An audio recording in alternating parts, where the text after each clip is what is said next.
Hi friends, आज आपण ढेमशाची भाजी बनवणार आहे। त्याच्यासाठी ढेमसे छान असे बारीक कट करून घेतलेले आहे, बघू शकता अशा पद्धतीने। आणि ही चण्याची डाळ आहे, भरड। तुम्ही अख्खी सगरी पण घेऊ शकता। डाळ ढेमसा बनवणार आहे आपण आज। याची रेसिपी बघूया। मोठाले 2 चांगले कांदे घेतलेले आहे। आता आपण कढईमध्ये तेल गरम करून करायला ठेवलेलं आहे, त्याच्यामध्ये आपण हे कांदे टाकून घेऊया। बघू शकता असे कांदे टाकलेले आहे।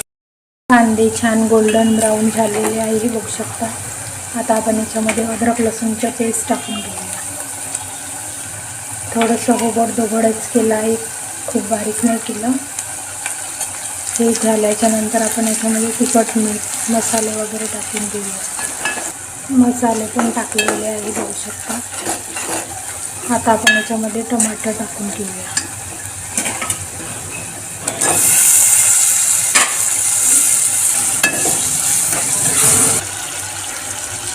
टमाटर छान टाकलेले आहे। आता आपण याच्यामध्ये सोबतच डाळ पण टाकून घेऊया।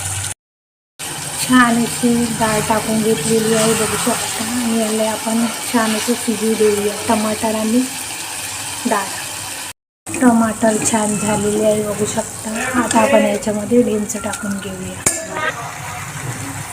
छान असं मिक्स करून झाकण ठेवून चण्याने शिजू देऊया।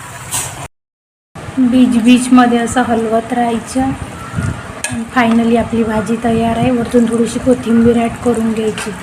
कशी वाटली नक्की सांगा। आणि सोबतच पोळ्या पण बनवल्या।